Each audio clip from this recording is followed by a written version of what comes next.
May tanong tayo kay ChatGPT mga bibi. Ito ha. Sabi, I am very confused about this. If the Church of Christ was the one that Moses saved from the Egypt of 400 years of servitude to Egyptian government, this Israelite that Moses saved from the Egypt was called the first Christian in the wilderness. So the first church in the wilderness. So if the first church in the wilderness evolved, then am I right that the first church in the wilderness was called Judaism? Kasi ang sabi, ang unang Kristiyano sa ilang ay yung mga iniligtas ni Moises palabas ng Egypt. 400 years silang inalipin. At yun din yung mga, at alam din naman natin, ang patriarkang Abraham, Isaac at Jacob, iisa lang ang Diyos Ama. Yung nangako kay Abraham ng totoong kaligtasan ng Panginoong Jesucristo. Yung nangako ng totoong kaligtasan ang Panginoong Jesucristo. Sabi ng Diyos Ama kay Abraham, sa iyong binhi magmumula ang kaligtasan. At sino yun? Yung binhi na yun ay ang Panginoong Jesucristo. So, yung Diyos na nangako sa ating amang Abraham, yun din yung Diyos ng ating amang Jacob. At yun din ang Diyos ng ating amang Isaac.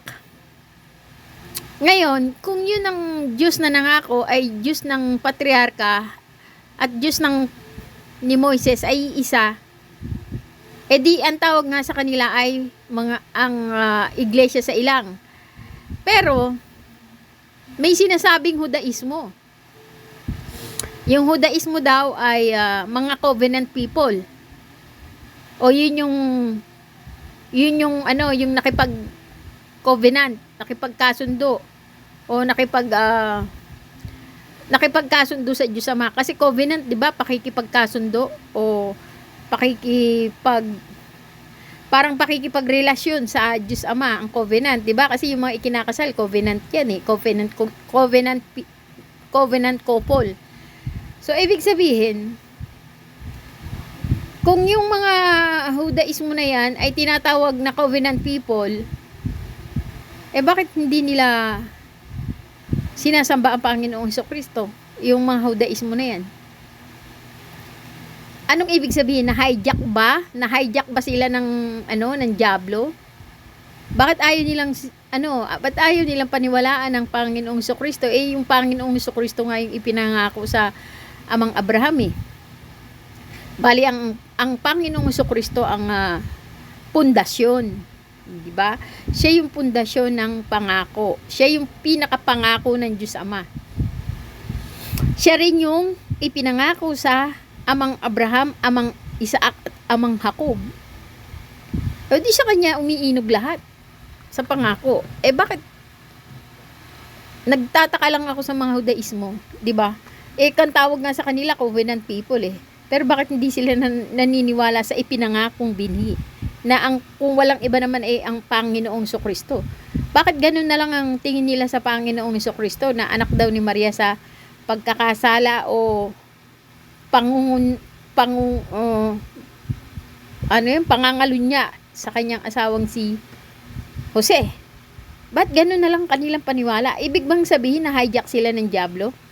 So, yun ang tanong natin. I see where you're coming from. Ito yung sagot ni ChatGPT. I see where you're coming from, but there's a bit of mix-up in historical and theological terms. Let's break it down. Kasi yung tanong ko nga, di ba? Kasi nga, yung mga Hudaismo, ang tawag sa kanila covenant people. Ang covenant people, yun yung mga pinangakuan, di ba? Ang tawag doon ay ibig sabihin nakipag-asawahan sa pangako. Kasi ang nangako ang Diyos Ama. At ang ipinangako ang Diyos Anak. At ang mga pinangakuan ay ang mga Israelita. Pag sinabi mong Israelita, sila yung anak ng patriarkang Abraham, Isaac at Jacob. Pinangako pala sa kanila ang binhi ng kaligtasan, pero sa ngayon lumalabas hindi naman sila naniniwala sa binhi ng kaligtasan. Walang iba naman kundi ang Panginoong Jesucristo. Kung sa kanila ipinangako ang binhi ng kaligtasan, bakit hindi nila pinaniniwalaan ang Panginoong Hesukristo ngayon? 'Di ba? Kaya ako naniniwala ako ng mga Hudaismo na hijack yan ng mga ng demonyo. Naniniwala ako. Kasi ang Hudaismo 'di ba, nang mamatay ang Haring Solomon, nahati ang kaharian ng Israel. Kanaan kasi yan Kanaan napasok nila Kanaan di kung tawagin na ngayon yung Kanaan, naging lupain ng mga Israelita isinunod yan sa pangalan ng mga Israelita yung Kanaan. Pero 12 anak ng Patriarkang Jacob ang pumasok diyan. At itong Patriarkang Jacob, binasbasan to, parang nakipagbuno kasi ito sa anghel ng Diyos di ba hanggang magdamag silang nakipagbuno siya magdamag. Tapos na magbubukang liwayway na, hindi niya binitawan ang anghel ng Diyos hanggat hindi siya binabasbasan, o kung tawagin diyan hanggat hindi siya yung binago yung kanyang pangalan, ano ba tawag yun, hanggat hindi siya ang tawag diyan, binabautismuhan. Hindi. Iba yun. Basta yung pagbabago ng pangalan. Kasi, ang sabi niya ako, hindi kita bibitawan hanggat hindi mo ako binibinyagan. Iba kasi yung salitang binyag sa Katoliko Pag sinabi mong binibinyagan, binabautismuhan din yun. Pero, ang ibig sabihin ng pagbibinyag sa kanya, yung pagbabago ng pangalan. So, iniba yung pangalan niya. From Jacob, ginawang Israel. Kaya ang ibig sabihin ng Israel kasi yun yung nakipagbuno sa anghel ng Diyos at nagtagumpay. Yun ang ibig sabihin ng Israel. So ngayon, itong 12 anak ni Jacob, pumasok ito sa Kanaan. So yung Kanaan niyan ay isang lugar. Lugar na kung saan andyan dyan lahat ng uri ng pagano. 'Di ba? Andyan yung mga anak, Repaim. Andyan yung Moabita. Andyan yung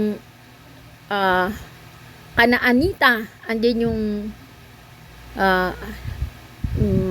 Ammonita, andyan yung marami, basta iba't ibang lahi ng makasalanang lahi nandyan sa Kanaan. Pero yan ay binago ng pasukin ng mga Israelita dahil yan ay nahasakop nila, ginawa nilang Israel. Pero itong Israel, diba, napamunuan ito ng Haring Solomon.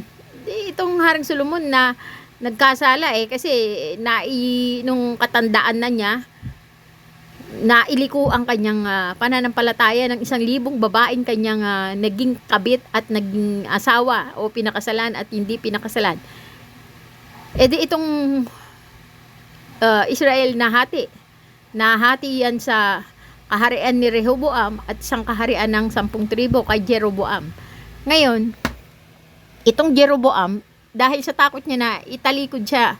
Kasi yung mga Israelita pumupunta pa sa Jerusalem para sumamba dun sa templo napag-isip-isip ni Jeroboam baka siya ay traidorin ng kaharian ni Rehoboam. Ibig sabihin baka maakit niya uli yung mga 10 tribo. Kaya ang ginawa niya, nagpagawa siya ng mga ginintuang guya.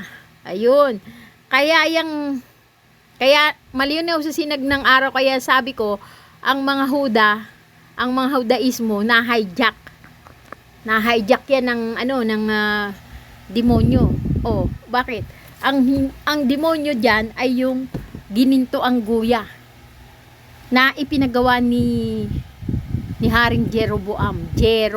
Hiniral yan ni Solomon na nagtaksil sa kanya kasi nung mamatay si Solomon, ang 10 tribo ng Israel humarap kay Rehoboam at umangal sa buwis. Yan, tataas ng buwis Grabe, sabi ng mga 10 tribo, babaan mo ang buwis. Kung hindi, mag-aaklas kami. Hindi binabaan ni Rehoboam.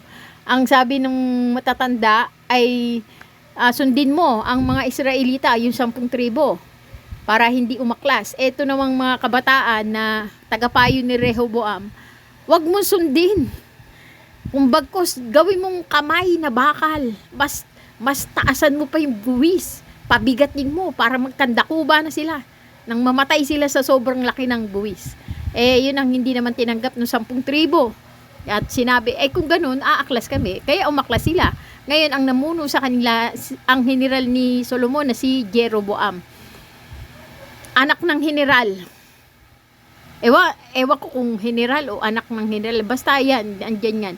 Etong si Jeroboam, natakot kasi ang templo noon nasa Jerusalem. Ngayon, itong Jerusalem na to, ayaw na ayaw ni Jeroboam na pumunta dyan ng mga Israelita, yung 10 tribo. Kaya ang ginawa niya, gumawa siya ng sariling altar o sariling templo. At inilagay niyo doon yung maliliit na guya, kung tawagin niya na yung mga baka. Mga maliliit na anak ng baka, guya. Gininto ang guya ang pinasamba niya doon sa 10 tribo ng Israel. Kaya nagkaroon ng, ang tawag dyan, Baalismo. O, di ba? Yang Baalismo satanas yan. Bakit? Galing yan sa Hinduismo. Alam naman natin ang Hinduismo ang pinakamatandang uri ng sekta na naniniwala sa tradisyon. Yang Hinduismo, Baalismo, lahat yan, ano yan, kinamumuhian niya ng Diyos Ama. So ngayon, nagkaroon ngayon ng anak ang Rehoboam. Basta, ang sabi, yung kanyang pinaka-apo sa tuhod, ang napangasawa si Atalia.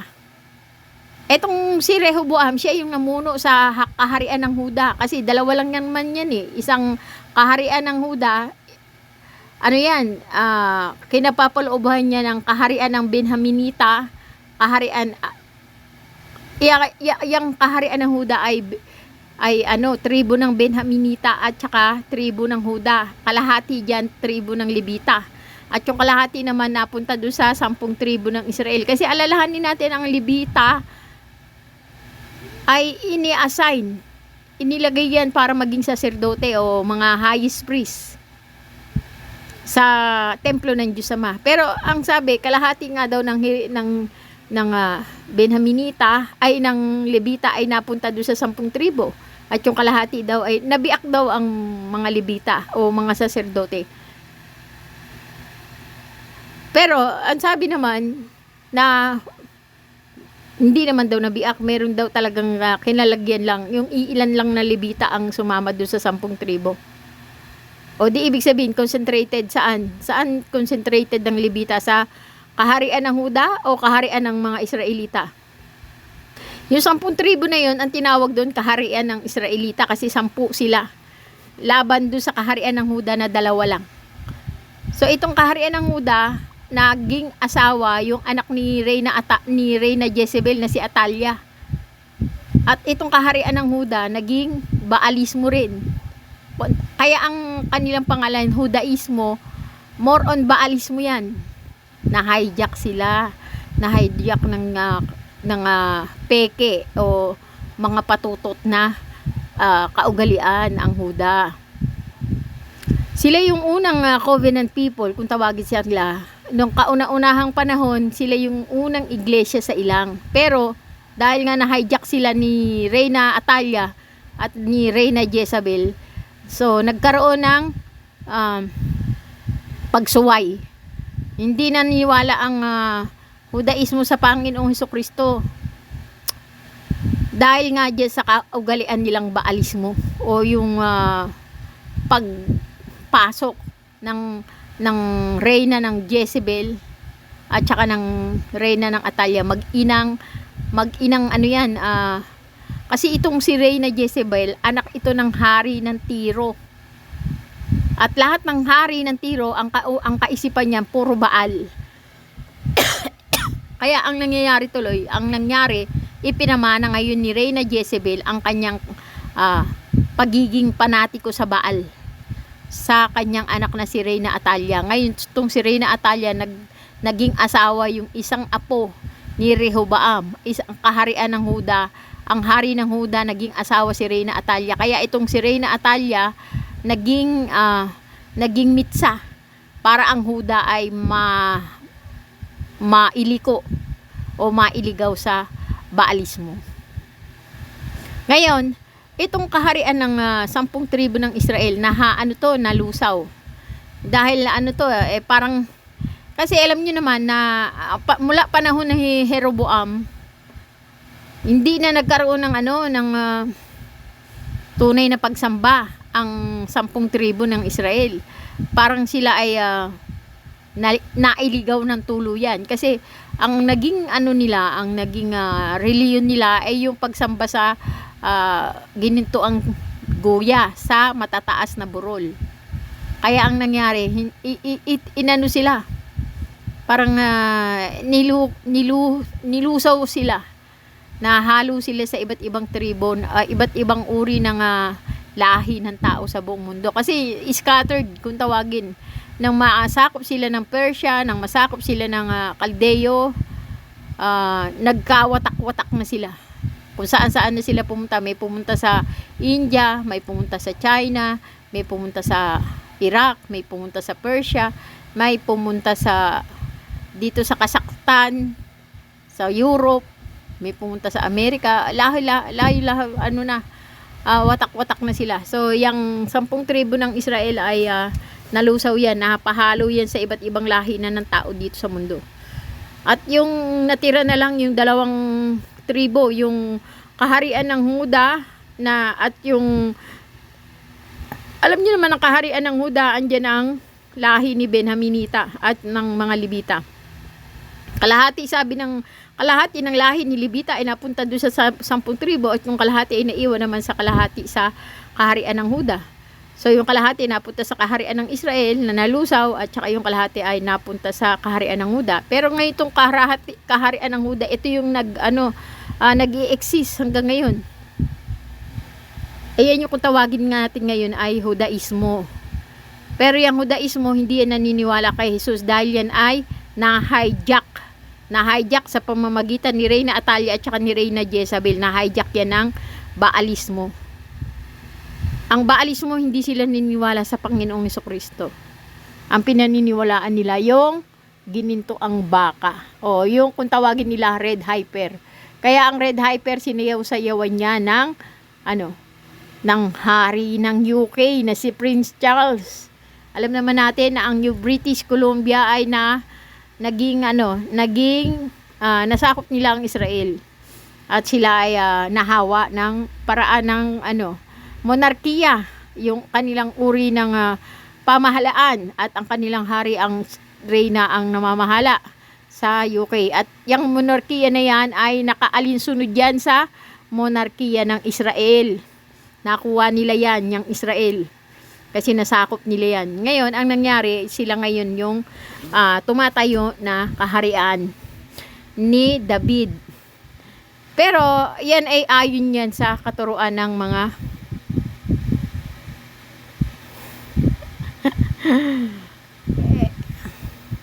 hindi lang natin alam kasi may iba't ibang katuruan ngayon eh. Pero ang lumalabas kasi na state monarchy ang tawag sa kanila. Ayan yung England na nakuha ang kanilang pagiging kaharian sa Haring David, linya ni David. Kaya ang sinasabi nila na sa panahon ngayon, si Gerald Florey, na ang sabi, yung trumpet ng kaharian daw ng England o UK ang siyang tumatayong kaharian ng Israel, o ang hari daw ng England ay nagmula sa kaharian ni David. Yan lang. Pero balik tayo dito. Ang dami ko nang nasabi. Wait, babalik tayo. Ano lang muna, pahinga lang. So, ang sabi dito, the Israelites in the wilderness, the group of the Moses led out Egypt were not called Christian. Christianity as a distinct faith is not. So, ibig sabihin dito kasi yung grupo daw na inilabas ni Moses sa Egypto ay hindi pa tinatawag na Christian. The Israelites were followers of covenant given by God to Abraham. Of the followers pa sila ng covenant ng mga patriarkang Abraham. Their faith and practice form as the foundation of what we call now Judaism. O, di ba? Ang tunay na iglesia na ililabas ni Moises sa ilang ay yung unang iglesia sa ilang. Hindi pa yun na corrupt. Yon, puro pa yun.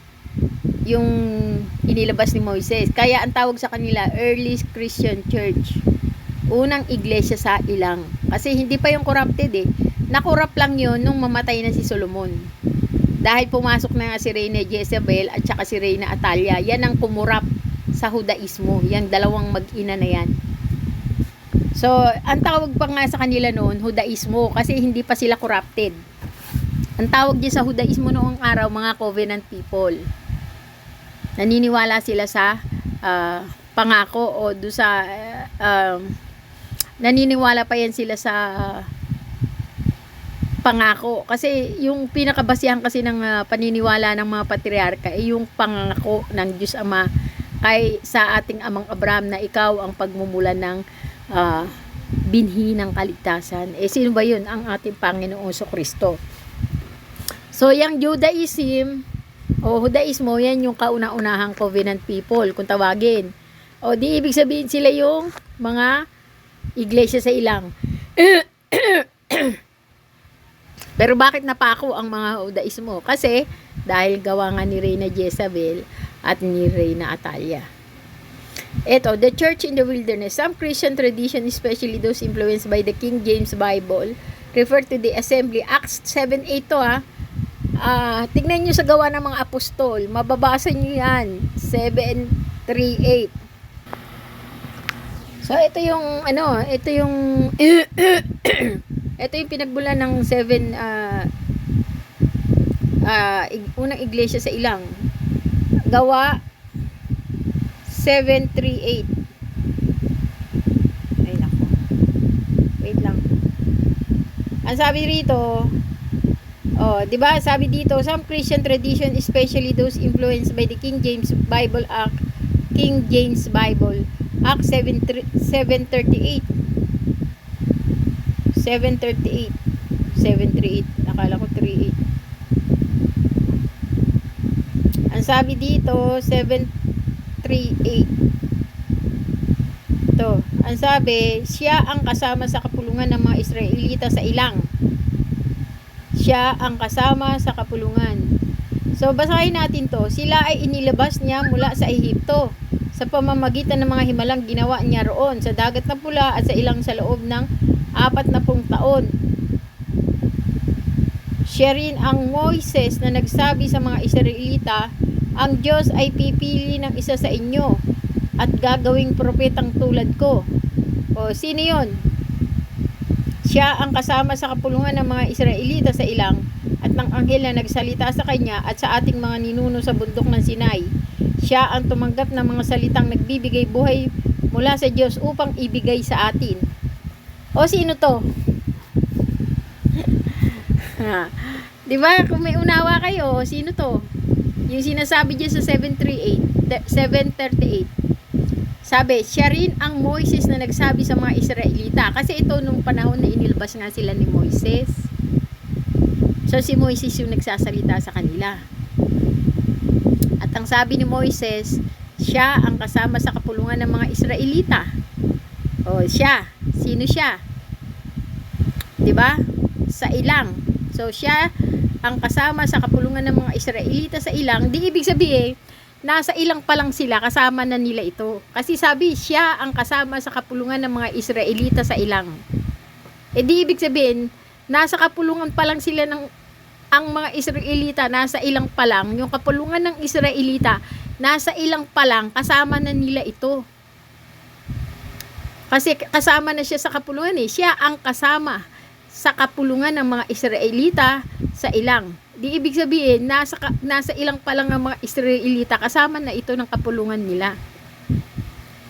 At ang anghel na nagsalita sa kanya at sa ating mga ninuno sa bundok ng Sinai. O, di siya rin yung nagsalita kay Moises sa bundok ng Sinai, di ba? Sinabi rito, siya ang kasama sa kapulungan ng mga Israelita sa ilang at ng anghel na nagsalita sa kanya.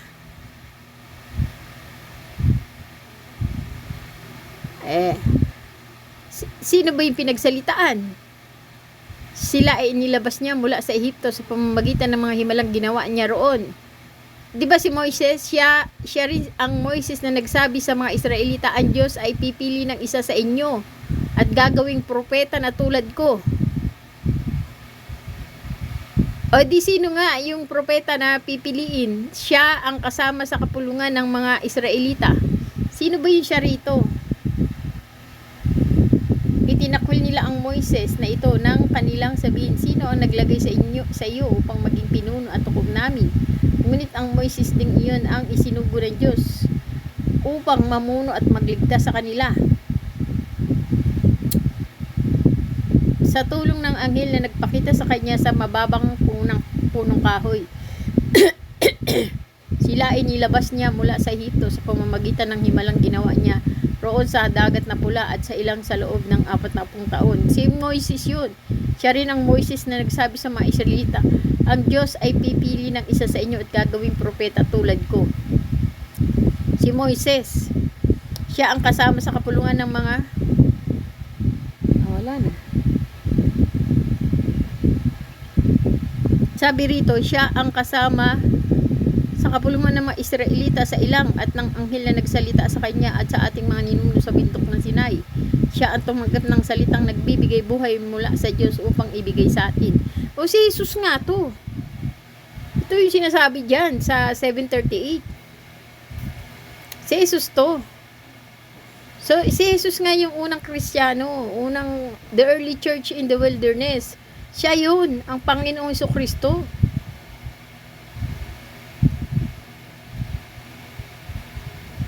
So, sabi, ngunit hindi siya sinunod ng ating mga ninuno. Sa halip siya kanilang itinakwil at mas gusto pa nilang magbalik sa Ehipto.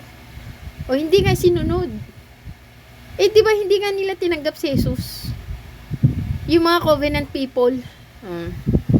Hindi nila sinunod si Jesus Hindi nila tinanggap Some Christian tradition, especially those influenced by the king, the church in the wilderness,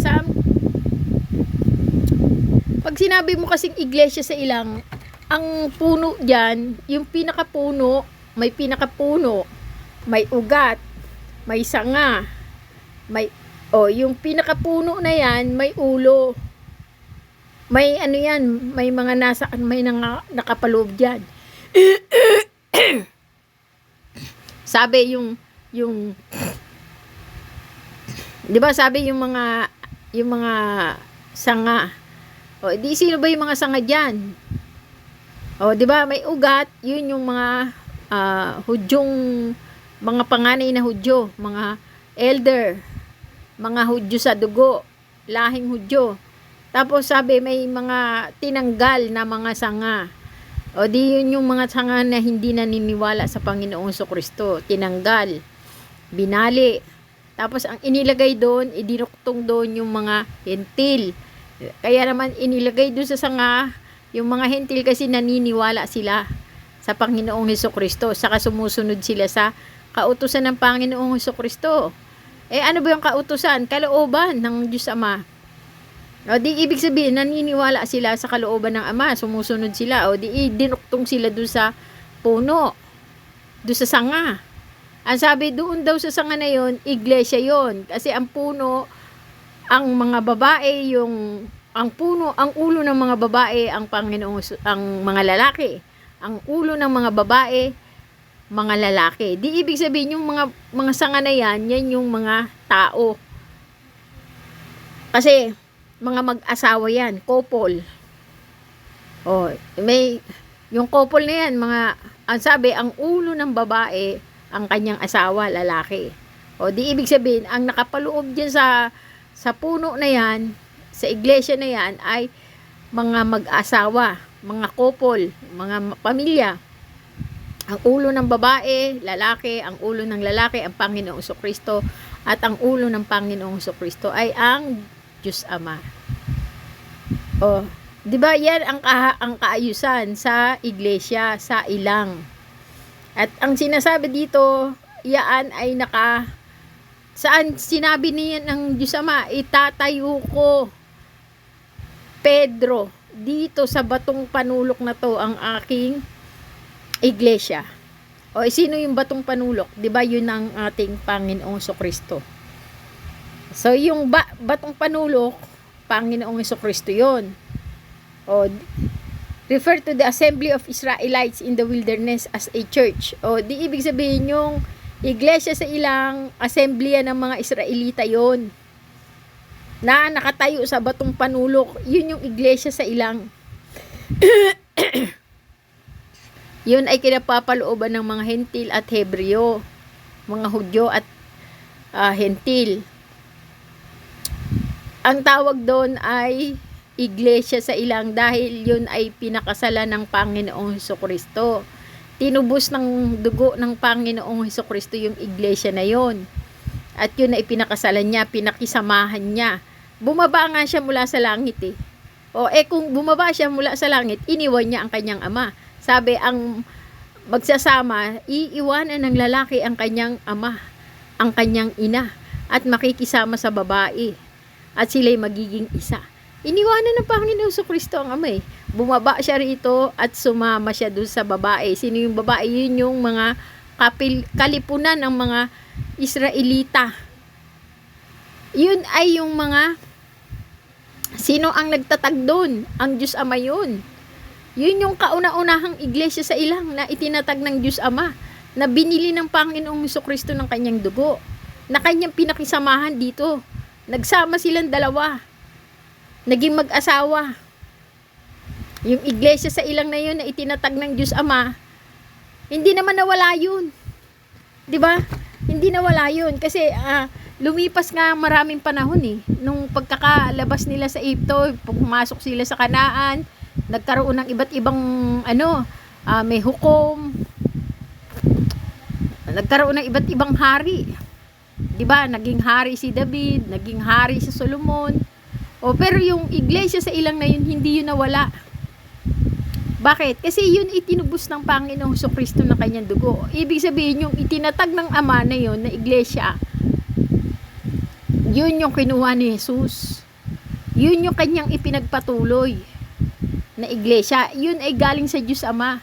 Diba sinabi nga ng Panginoong, ang Ama ang maglalapit sa kayo ay ilalapit sa akin ng Diyos Ama. So, ibig sabihin, yung mga iglesia na yon ay, tinipon uli yun ng Ama at ibinigay, inilapit sa Panginoong Hesukristo.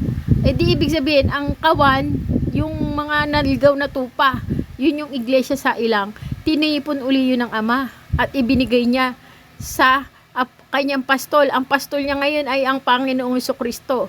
Ang pastol naghirap sa krus para tubusin yung mga tupa na naligaw.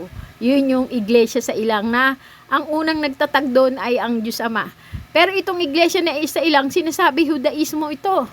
Pero itong Judaismo nahati sa dalawa.